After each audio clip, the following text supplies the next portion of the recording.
श्री स्वामी समर्थ। तुम्हा सर्वांचं आपल्या चॅनलमध्ये मनापासून स्वागत आहे।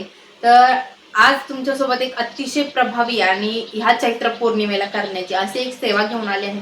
आपल्या भरपूर स्त्रिया आहेत की ज्यांना संतान प्राप्ती हवी आहे, कोणाचा विवाह होत नाहीये, आर्थिक समस्या आहे, आरोग्य समस्या आहे, अशा भरपूर अशा अडचणीवरती आज एक प्रभावी जी सेवा आहे ती मी तुम्हाला सांगणार आहे। आणि ह्या चैत्र पौर्णिमामध्ये देवीची ओटी कशी भरतात हेही तुम्हाला सांगणार।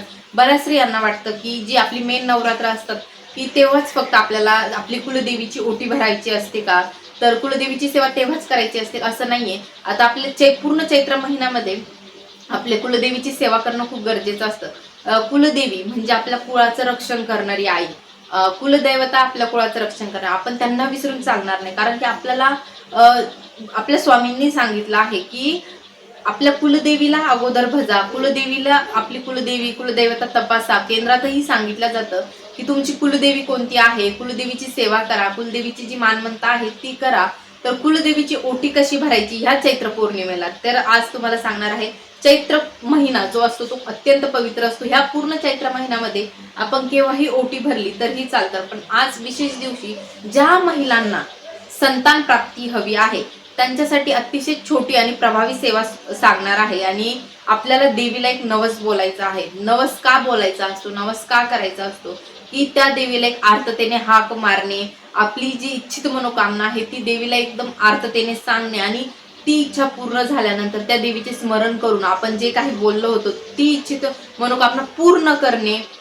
आपण ज्या देवीला शब्द दिला होता तो शब्द पाळणे, एका एका अर्थाने तो आपला संकल्प असतो। यासाठी नवस बोलला जातो। मी माझ्या बाळासाठी नवस बोलले होते, तो मी आता ह्या चैत्र महिन्यामध्ये पूर्ण करून आले, जो की तुम्हाला रेणुका मातेचा जो तांदळा आहे त्या तांदळासंदर्भात तो नवस होता, तर तो मी आता ह्या चैत्र महिन्यात पूर्ण करून आले। असं तुम्हाला तुमची जेव्हा इच्छित मनोकामना पूर्ण होईल तेव्हा तुम्ही चैत्र महिन्यामध्ये असो किंवा आपल्या ज्या नवरात्री येतात तेव्हा त्या पूर्ण करू शकता। आता सेवा काय करायची ह्या चैत्र पौर्णिमेला आपल्याला करायचं आहे, ज्या महिलांना संतान प्राप्ती हवी आहे अशा महिलांनी ह्या चैत्र पौर्णिमेला देवीची ओटी भरायची आहे। हो, देवीची ओटी म्हणजे आपल्या आईची ओटी भरायची आहे। आणि कुठलीही तुमची इच्छित मनोकामना असेल त्यांनी सुद्धा ही ओटी भरू शकतात आणि नवसही देवीला बोलवू शकतात। आता करायचं काय आहे की त्या दिवशी तुम्ही 11 पौर्णिमा ज्या आहेत आपल्या, मी तो व्हिडिओ टाकला त्याही सुरू करू शकतात, किंवा मग तुम्ही हा जो देवीला नवस आहे, कुलदेवीची ओटी भरणं आहे ते सुद्धा करू शकता। आता ओटी कशी भरायची, तर सगळ्यात अगोदर आपल्याला देवीसाठी साडी, त्यावरती खण, आणि ओटीमध्ये 11 अलंकार असतात, हे आपल्याला आपल्या मूळ स्थानावर जाऊन देवीची ओटी वगैरे भरावी लागते। पण आता तुम्हाला मूळ स्थानावर जाणं शक्य नाहीये, तर तुम्ही घरामध्ये कशी ओटी भरणार। आपल्याकडे हा जो माझ्याकडे कुलदेवीचा टाक आहे बघा, ह्या टाकावरती सकाळी आपल्याला शुद्ध पंचामृताने स्नान घालायचं आहे। पौर्णिमेच्या दिवशी साध्या पाण्याने स्नान घालायचं आहे, उंबरठ्याला हळदीचं लेपन करायचं आहे। त्यानंतर आपल्या कुलदेवीची छान साग्र संगीत पूजा करायची आहे, कुलदेवीची आरती करायची आहे। आणि आता मेन ओटी, तर ओटीमध्ये आपल्याला कोणकोणते साहित्य घ्यायचं, सगळ्यात अगोदर एक साडी घ्या किंवा पीस घेतला तरी चालेल, साडी, चोळी, त्यावरती एक नारळ, आपले 5 फळ, हळकुंड, खोबरं, सुपारी आणि बदाम असतो, हे सगळं घ्यायचं आहे। एक फळ घ्यायचं आहे, कोणतंही चालेल, केळी घ्या, सफरचंद घ्या, ते घ्यायचं आहे। त्यानंतर हिरव्या बांगड्या, एक जे असं काळ्या पोतीचा जो सर असतो तो एक घ्यायचा आहे। आणि आपल्याला त्या दिवशी देवीला नैवेद्य गोडाचा, खीरपुरी करा किंवा पुरणपोळी करा, तुम्हाला जे शक्य आहे ते तुम्हाला करायचं आहे। अगदी वरण भात जरी केला तुम्ही तरीही चालेल। तर त्या दिवशी देवीला आपल्याला नैवेद्य पण घ्यायचा आहे। 11 जे दिवे असतात, तुपाचे दिवे, ते लावायचे आणि त्या 11 तुपाच्या दिव्याने आपल्या देवीची आरती करायची आहे। म्हणजेच हा आपला एका अर्थाने कुलाचार होतो। तर हे तुम्ही केलं, त्यानंतर ती ओटी घ्यायची आहे संपूर्ण, त्यावरती फुलं घ्या, एखादा गजरा घ्यायचा आहे आईसाहेबांसाठी। हे सगळं घेऊन हातामध्ये देवीसमोर उभं राहायचं। आणि त्या दिवशी मीही हे करणार आहे देवीची, मला संतान प्राप्तीसाठी नाही, पण मी देवीची ओटी त्या दिवशी कुलदेवीचा मान सन्मान करणार आहे।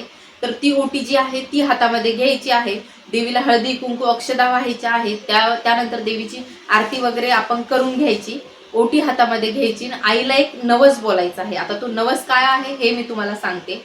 नवस असा आहे की आई जगदंबे, तुमची जी कोणी कुलदेवी असेल तिचं नाव घ्यायचं आहे।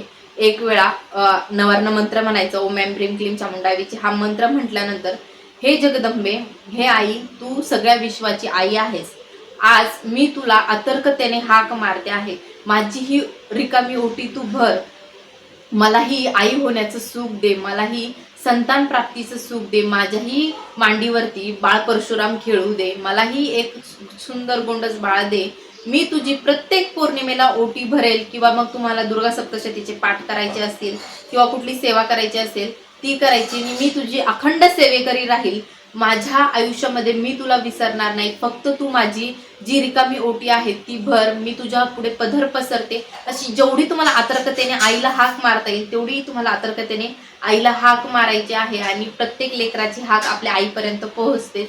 फक्त तुम्ही एवढा उपाय करून बघा. आणि माझी कळकळीची विनंती आहे, ज्या महिलांना संतान प्राप्ती हवी आहे त्यांनी या चैत्र पौर्णिमेला आईची ओटी भरायला विसरू नका, कारण की साक्षात आपल्या कुलदेवीची ओटी आपण भरतो आहे, तर आई आपली ओटी कधीच रिकामी ठेवणार नाही. हा उपाय मी स्वतः केलेला. मी प्रत्येक पौर्णिमेला आईची ओटी भरत होते. आमची कुलदेवी आहे रेणुका माता, तर आमच्या इथे ग्रामदैवत आहे रेणुका माता. मी प्रत्येक पौर्णिमेला तिथे जाऊन देवीला ती ओटी देऊन कळकळीने विनंती करायची की आई मला आई होण्याचं सुख दे, आणि आईने माझ्या पदरात ते सुख टाकलं.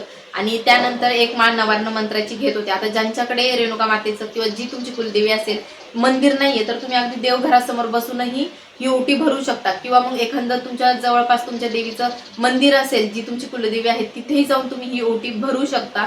आणि हा उपाय प्रत्येक महिलाने करा, माझी खूप विनंती आहे. ज्यांना कुठली इच्छा नाहीये त्यांनी सुद्धा आपल्या कुलदेवीचा कुलाचार त्या दिवशी करा, कारण की ही चैत्र पौर्णिमा आहे, ही जाऊ देऊ नका. आपल्या आईची सेवा आपल्याला करायची आहे, त्यानंतरच आपल्या गुरूंची सेवा. महाराजांना आपण जसं पुण्यतिथीला नवस बोललो होतो तसंच ह्या चैत्र पौर्णिमेलाही नवस बोलायचा आहे. आणि ज्यांचा स्वामी प्रगट दिनाला नवस राहिलेला आहे महाराजांना बोलायला, त्यांनी पुण्यतिथीला कशा पद्धतीने नवस बोलायचा हेही मी तुम्हाला पुढच्या व्हिडिओमध्ये सांगणार आहे. पण माझी कळकळीची विनंती आहे की प्रत्येक ज्यांना संतान प्राप्ती हवी त्या महिलांनी आईची ओटी भरा, आणि पूर्ण जी चैत्र नवरात्राचा जो कुलाचार आहे तो करायला विसरू नका. तर ही सेवा करायला अजिबात विसरू नका, माझी खूप विनंती आहे. व्हिडिओ आवडला असेल तर नक्की लाईक शेअर सबस्क्राईब करा. सेवा करा, सेवेकरी वा. श्री स्वामी.